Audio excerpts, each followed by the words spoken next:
Hello friends, welcome back to our channel. Agreement చింపేసి మళ్ళీ రాధమెడలో తాలి కట్టి దమయంతి ప్రియాకి దిమ్మ తిరిగే షాక్ ఇచ్చిన విక్రమ్. షాక్లో రామచంద్రయ్య. అసలు ఏం జరిగిందో తెలుసుకోవాలి అంటే ఈ వీడియోని ఎక్కడా స్కిప్ చేయకుండా చివరి వరకు చూడండి. ఇక స్టోరీలోకి వెళ్ళినట్లయితే, ప్రియా ద్వారా విక్రమ్ రాధల అగ్రిమెంట్ పెళ్లి గురించి తెలుసుకున్న దమయంతి చాలా కోపంతో రగిలిపోతూ ఉంటుంది. ఒసై రాధా, నువ్వు నా కూతుర్ని ఇంతలా బాధ పెడతావా? ఇప్పుడు దొరికావే. అందరి ముందు నీ గురించి, విక్రమ్ గురించి, మీ అగ్రిమెంట్ పెళ్లి గురించి అందరి ముందు బయట పెడతాను. ఇక నిన్ను మెడ పట్టుకొని బయటికి గెంటేస్తాను. విక్రమ్కి నా కూతుర్నిచ్చి పెళ్లి జరిపిస్తాను అని దమయంతి అనుకుంటూ ఉంటుంది. ఇంతలోనే ఉదయం అవుతుంది. ఇక రాధ పూజ చేసి అందరికీ హారతి ఇస్తూ ఉంటుంది.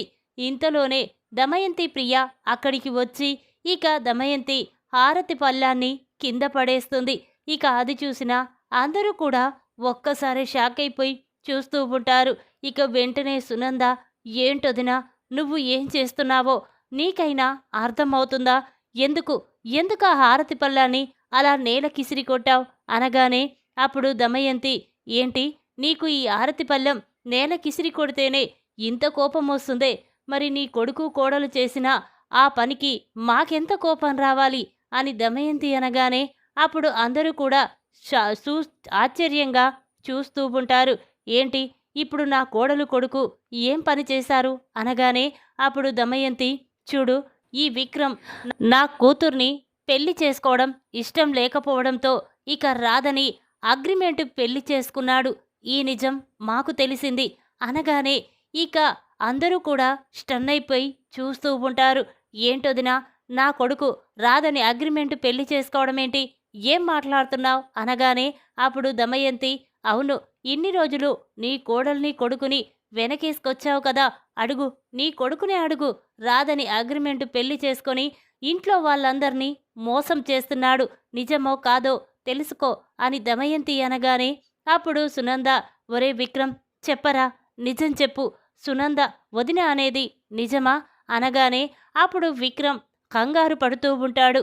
ఇక తన మనసులో, ఇదేంటి, ఈ విషయం వీళ్ళకెలా తెలిసిపోయింది అని అనుకుంటూ ఉండగా ఇంతలోనే రామచంద్రయ్య వెంటనే విక్రమ్ కాలర్ పట్టుకొని, ఒరై, నిజం చెప్పరా, దమయంతి చెప్పేది నిజమా? నువ్వు రాధని అగ్రిమెంటు పెళ్లి చేసుకున్నావా అని నిలదీస్తూ ఉంటాడు.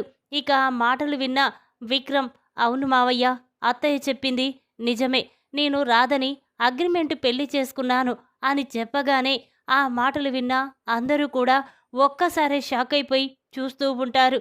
ఇక వెంటనే రామచంద్రయ్య చాలా కోపంగా విక్రమ్ చెంప పగలగొడతాడు. ఒరేయ్ రాధా, నేను ప్రేమించుకున్నాం, పెళ్లి చేసుకున్నామని ఎందుకురా మాతో అబద్ధం చెప్పావు, మమ్మల్ని మోసం చేశావు అని అంటూ ఉంటే అప్పుడు విక్రమ్, చూడు మావయ్య, నాకు చిట్టి అంటే ప్రాణం. చిట్టిని తప్ప ఇంకొకరిని పెళ్లి చేసుకోనని అనుకున్నాను. అందుకే మీరు ప్రియాతో నా పెళ్లి జరిపించాలనుకున్నారు. నాకు ప్రియాని పెళ్లి చేసుకోవడం ఇష్టం లేదు. అందుకే ఎలాగైనా ఈ పెళ్లి తప్పించుకోవడం కోసమే నేను రాధని అగ్రిమెంట్ పెళ్లి చేసుకొని ఈ ఇంటికి తీసుకొచ్చాను అని విక్రమ్ చెప్పగానే ఆ మాటలు విన్న అందరూ స్టన్ అయిపోయి చూస్తూ ఉంటారు. ఇక వెంటనే రామచంద్రయ్య మాత్రం, అమ్మ రాధా, ఏంటమ్మా, వాడంటే చిట్టిని ప్రేమించాడు, ఈ పెళ్లి చేసుకోవడం ఇష్టం లేకుంటే అందుకే నిన్ను అగ్రిమెంటు పెళ్లి చేసుకోవాలనుకున్నాడు.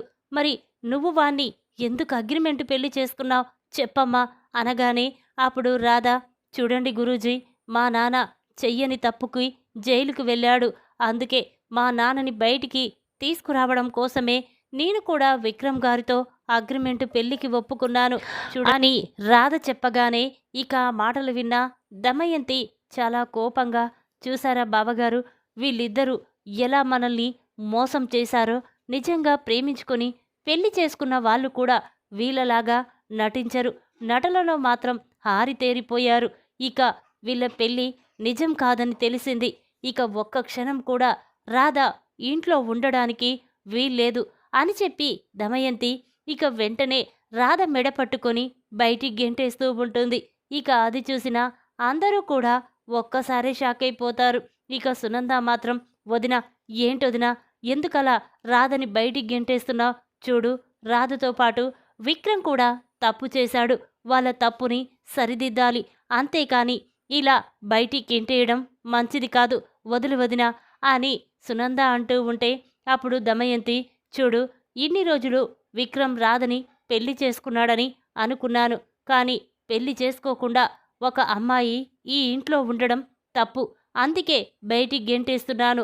నా నిర్ణయాన్ని ఎవరు కాదన్నా నేను మాత్రం ఊరుకోను అని చెప్పి ఇక దమయంతి రాధని బయటికి గెంటేస్తుంది. ఇక అది చూసిన విక్రమ్ మాత్రం చాలా బాధపడుతూ ఉంటాడు. ఇక తన మనసులో, ఇదేంటి, నేను చిట్టి కోసం రాధని అగ్రిమెంటు పెళ్లి చేసుకున్నాను. నా కోసం రాధ ఇన్ని అవమానాలు బాధలు పడుతుంది. లేదు, ఇక రాధని నేను బాధ పెట్టకూడదు అని చెప్పి ఇక వెంటనే విక్రమ్ ఇంట్లోకి వెళ్ళి ఆ అగ్రిమెంట్ పేపర్లు తీసుకొని బయటికి వస్తాడు. ఇక అది చూసిన దమయంతి, అదిగో బావగారు, అగ్రిమెంట్ పేపర్లు కూడా తెచ్చాడు. ఇక రాధ బయటికి వెళ్ళిపోతుంది కదా, అందుకే ఆ అగ్రిమెంట్ పేపర్లు చించేయడానికే తెచ్చేశాడు.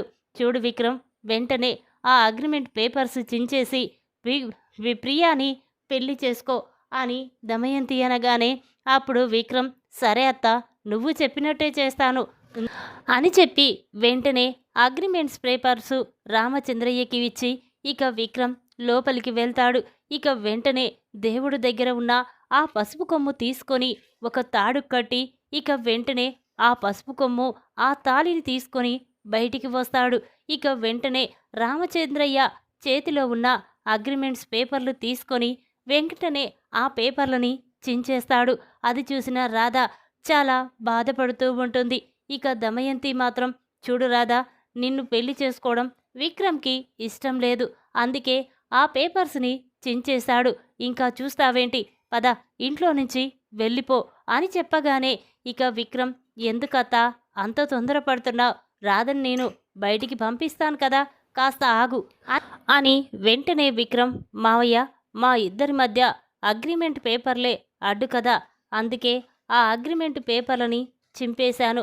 చూడు, ఇన్ని రోజులు అగ్రిమెంట్ మీద మేము పెళ్లి చేసుకున్నామని, మిమ్మల్ని మోసం చేశామని మీరందరూ అంటున్నారు. అందుకే ఇప్పుడు నేను రాధని నిజంగానే పెళ్లి చేసుకుంటాను. రాధ మెడలో తాళి కట్టి నా భార్యగా చేసుకుంటాను అని చెప్పి వెంటనే విక్రమ్ ఆ తాళిని తీసి రాధ మెడలో కడుతూ ఉంటాడు. అది చూసిన దమయంతి, ప్రియ అందరూ కూడా షాక్ అయిపోయి చూస్తూ ఉంటారు. ఇక దమయంతి, ఒరే విక్రమ్, ఏం చేస్తున్నావో అర్థమవుతుందా? చూడు, నీకోసం ప్రియ చిన్నప్పటి నుండి ఎదురు చూస్తూ ఉంది. నువ్వే ప్రాణంగా బ్రతికిన ప్రియాని ఎందుకురా అలా బాధ పెడతావు అనగానే అప్పుడు విక్రమ్, చూడత్తా, నేను ఇన్ని రోజులు చిట్టిని ప్రేమించాను. పెళ్ళంటూ చేసుకుంటే చిట్టినే చేసుకోవాలనుకున్నాను. కానీ ఇప్పుడు రాధ అగ్రిమెంటు పెళ్లి చేసుకొని మీ అందరితో ఎన్నో అవమానాలు బాధలు పడింది.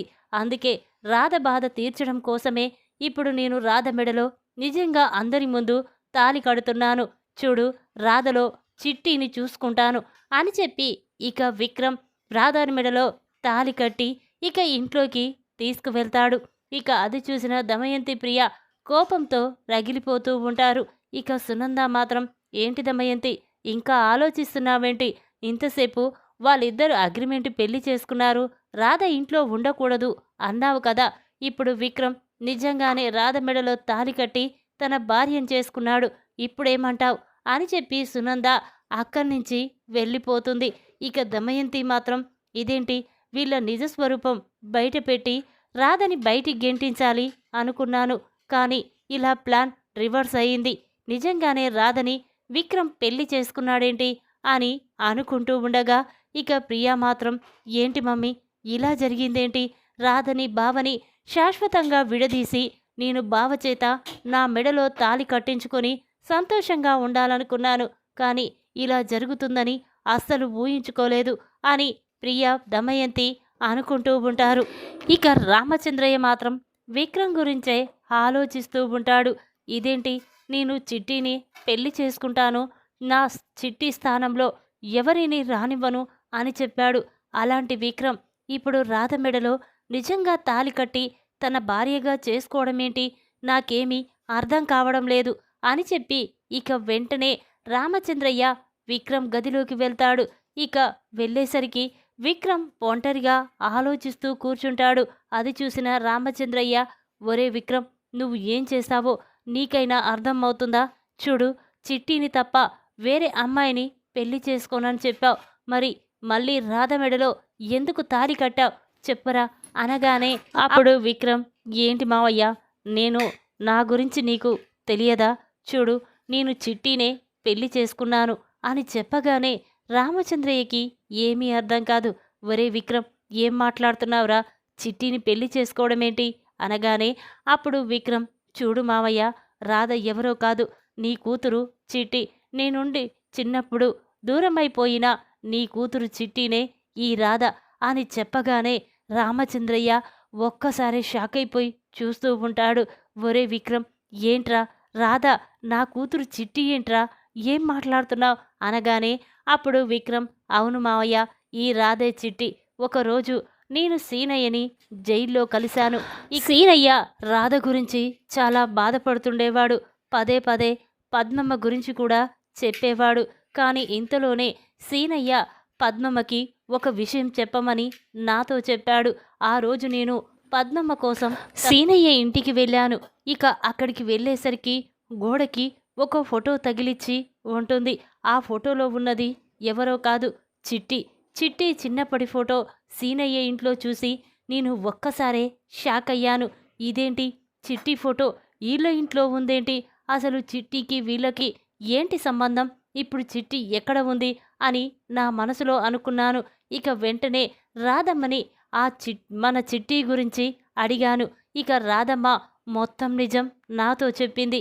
ఆ రోజే రాధ చిట్టి అని నాకు నిజం తెలిసింది. అందుకే ఏదో ఒకరోజు టైం చూసుకొని రాధ గురించి అందరికీ నిజాన్ని చెప్పాలనుకున్నాను. కానీ ఇంతలోనే ప్రియా మా అగ్రిమెంటు పెళ్లి గురించి నిజాన్ని బయటపెట్టింది. అందుకే ఇక ఎలాగైనా రాధని కాపాడుకోవాలనుకున్నాను. అందుకే నాకు ఏదీ గుర్తుకు రాలేదు. వెంటనే రాధ మెడలో తాళి కట్టి నా భార్యని చేసుకున్నాను. చూడు మామయ్య, నీకిచ్చిన మాటని నేను తప్పలేదు. నీకు చిట్టిని తెచ్చి నీ చేతిలో పెడతానని చెప్పాను. ఇదిగో రాధే నీ కూతురు చిట్టి మామయ్య. ఇప్పుడు నీకు చాలా సంతోషంగా ఉందా అని చెప్పగానే ఇక రామచంద్రయ్య వెంటనే విక్రమ్ని హగ్ చేసుకొని చాలా సంతోషపడుతూ ఉంటాడు. ఒరే విక్రమ్, ఇన్ని రోజులు నువ్వు రాధని పెళ్లి చేసుకున్నందుకు ఎంతో బాధపడ్డాను. నా కూతుర్ని మర్చిపోయావు, నాకిచ్చిన మాటని కూడా మర్చిపోయావని నీ మీద నేను కోపంగా ఉన్నాను. కానీ నువ్వు నీ మాట నిలబెట్టుకున్నావు. రాధే నా కన్న కూతురు చిట్టి అన్న నిజాన్ని నువ్వు తెలుసుకున్నావు. చాలురా, ఇది చాలు. నా కూతురు నాకు దూరమైపోయిందని బాధపడ్డాను. కానీ ఇప్పుడు నా కూతురు రాధలాగా నా కళ్ళ ముందే తిరుగుతూ ఉంటే నాకు చాలా సంతోషంగా ఉంది అని చెప్పి రామచంద్రయ్య వెంటనే రాధ దగ్గరికి వెళ్తాడు. ఇక రాధని అలా చూసిన రామచంద్రయ్య చాలా సంతోషపడుతూ వెంటనే రాధ దగ్గరికి వెళ్ళి, అమ్మా రాధ, ఏంటమ్మా ఇందాక జరిగిన దాని గురించే ఇంకా ఆలోచిస్తున్నావా అనగానే అప్పుడు రాధ, అవును గురుగారు, ఆలోచించకుండా ఎలా ఉంటాను? విక్రమ్ గారు నన్ను అగ్రిమెంటు పెళ్లి చేసుకున్నాడు. కానీ ఇప్పుడు నిజం బయటపడేసరికి అగ్రిమెంటుని చింపేసి నిజంగా నా మెడలో తాళి కట్టాడు. విక్రమ్ నాకిచ్చిన మాటని తప్పాడు అని రాధ అంటూ ఉంటే అప్పుడు రామచంద్రయ్య, లేదమ్మా, విక్రమ్ ఎలాంటివాడో నాకు తెలుసు. ఎవరికి ఇచ్చిన మాటను తప్పడు. చూడు, నీకిచ్చిన మాట నిలబెట్టుకుంటాడు. మీ నాన్నని జైలు నుండి బయటికి తీసుకొస్తాడు అనగానే అప్పుడు రాధ, అది కాదు గురూజీ, అదే అగ్రిమెంటు పెళ్ళని చెప్పి అది చించేసి ఇప్పుడు నా మెడలో తాళి కట్టడం ఎంతవరకు కరెక్టు అనగానే అప్పుడు రామచంద్రయ్య, అమ్మ, ప్రతిసారి నన్ను గురూజీ అని పిలవద్దమ్మా, నానా అని నోరార పిలువు అని చెప్పగానే ఇక రాధ ఒక్కసారి షాక్ అవుతుంది. అదేంటి గురూజీ, ఇదివరకు నేనొకసారి నానా అని పిలిస్తే అలా పిలవకు, గురువుగారు అని పిలవమన్నారు, మళ్ళీ మీరే నన్ను ఇలా పిలవమంటున్నారేంటి అనగానే అప్పుడు రామచంద్రయ్య తన మనసులో, అమ్మ, నువ్వే నా కూతురువని ఇప్పుడు నేను నీకు చెప్పలేకపోతున్నాను. కానీ ఏదో ఒకరోజు ఇంట్లో వాళ్ళందరి ముందు నువ్వే నా కన్న కూతురు చిట్టివని నిజాన్ని బయట పెడతాను. ఆ రోజు నీకే అర్థమవుతుంది అని అనుకుంటూ ఇక రామచంద్రయ్య, అమ్మ, ఇప్పుడు సీనయ్య జైల్లో ఉన్నాడు. నువ్వు మీ నాన్న కోసం ఎంతగానో బాధపడుతున్నావు నాకు తెలుసు. అందుకే నీ బాధ పోగొట్టడం కోసమే నన్ను నాన్న అని పిలవమంటున్నానమ్మా.